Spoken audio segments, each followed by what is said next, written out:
હે મીઠા મધુ ને મીઠા મેં હુલારેલો, એથી મીઠી છે મોરી માત જોયા જનનીની, આ જોડ સખી નહીં જડે રેલો. હે આવી જનનીની આ જોડ સખી એ નહીં જડે રેલો.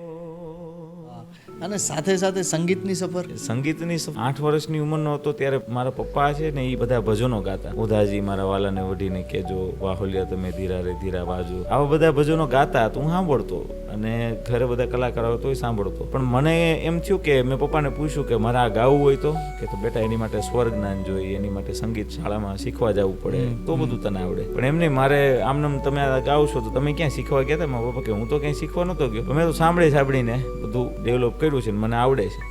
તો મેં કીધું તમને સાંભળીને આવડે તો મને થોડું થોડું તો આવડશે, તો લાવો ને. મેં કીધું આમાં ક્યાંક તમે મને હાર્મોનિયમ આપી દો, જે મારથી વાગી જે મારથી ગવાઈ. તો પહેલી રચના મેં મીઠા મધુ ને મીઠા મેં હુલારેલો, એ મેં પહેલી રચના હાર્મોનિયમ ઉપર શીખી અને ગાઈ. હેલો મિત્રો, આવા જ શોર્ટ્સ અને આવા જ પોડકાસ્ટ વધારે જોવા માટે તમે અત્યારે જ આ ચેનલને સબસ્ક્રાઇબ કરો.